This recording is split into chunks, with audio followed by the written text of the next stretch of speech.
Hello বন্ধুরা, আসসালামু আলাইকুম।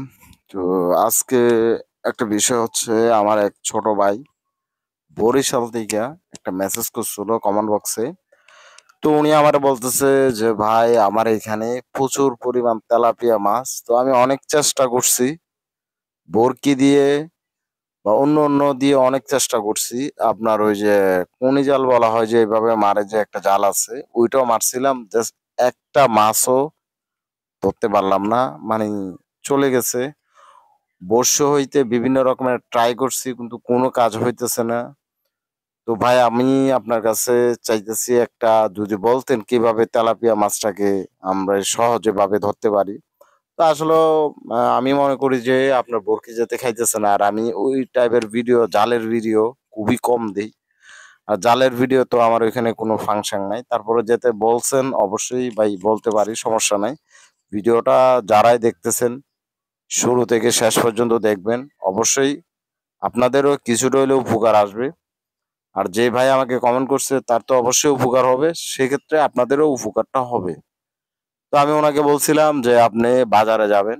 বাজারে যায়া ওইখানে জালের কথা বলবেন। আপনার তেলাপিয়া", উনি আমারে বলছিল, ছোট ভাই বলছিল যে তেলাপিয়া গুলো ০.৫ কেজি সাইজের, আ বেশিরভাগ ০.৫ কেজি সাইজের। তো আমি উনারে বললাম যে, "ভাই যদি সবগুলো যদি ০.৫ কেজি সাইজের হয়, তাহলে আপনি একটা কাজ করবেন, জাল নিবেন ৪ আঙ্গুল বা ৫ আঙ্গুলিয়া জাল।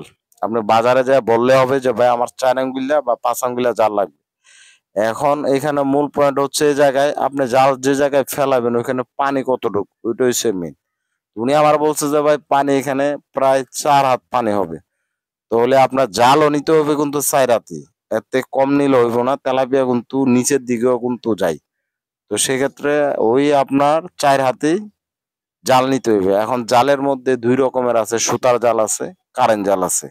এখন আপনি নিবেন কোনটা বা ভালো হবে কোনটা? আর বেশিরভাগ দেখতেছি যে মানুষে কারেন্ট জালটাই বেশি ইউজ করে।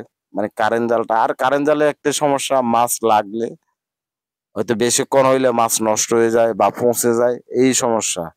আমরা যেহেতু রাঙামাটি কাপ্তাই লেকে বেশিরভাগ সুতার জাল মারি, যাতে মাছ তাজা থাকে, নষ্ট হয় না। আর যে ভাই বলছেন যে, "ভাই আমি", বা কোন জালটা হইলে আমারও বলতেছে যে ভালো হয়, সুতার জাল না কারেন্ট জাল। এখন আমি মনে করি যে ওইটা যদি আপনার, ওনারও বলছে যে এটা কি নদীতে না আপনার ফজরে। তো উনি বলতেছে ভাই নদীতে।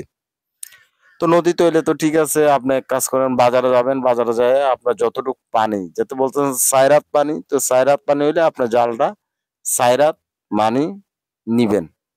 তো এবার লম্বা কতটুক? লম্বার মধ্যে আপনার যতটুক মাছ যতটুক জায়গায় থাকে ওই হিসাবে আপনি জালটা নিবেন।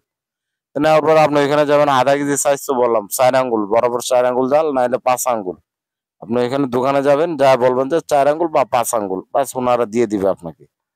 তো কারেন্ট জাল নিবেন, যদি আপনার ভালো হয় কারেন্ট জাল নিলেন, আর না হলে বাদ, ক্যানসেল। না হলে সুতার জাল নিলে, নিয়ে আপনি ঠিক সন্ধ্যায়, আপনি সন্ধ্যাটা, রাত্রে কিন্তু যখন বেশি নিশিরাত হয়, ১০টা, ১২টা, ১টা, তখন কিন্তু তেলাপিয়া মাছগুলো একদম কিনারের দিকে আসে। ঠিক আছে? তাহলে সেক্ষেত্রে আপনি সন্ধ্যার টাইমে জালটা ফেলাইবার চেষ্টা করবেন। যদি সন্ধ্যার টাইমে যদি ফেলান, তাহলে ভাই ইনশাআল্লাহ আপনি একদম ফলাফল ১০০ থেকে ১০০ পাবেন। আর জালের মধ্যে লাগলে কিন্তু এত সহজে ছুটতে পারবে না। সবথেকে বেশি ডেয়ারিং জাল হচ্ছে কারেন্ট জাল। সুতার জালের থেকে ডেয়ারিং হচ্ছে কারেন্ট জাল। কারেন্ট জালে মাছ লাগলে বেশিক্ষণ থাকতে পারে না, মরে যায়। আর সুতার জালে কিন্তু সে অনেকক্ষণ থাকতে পারে।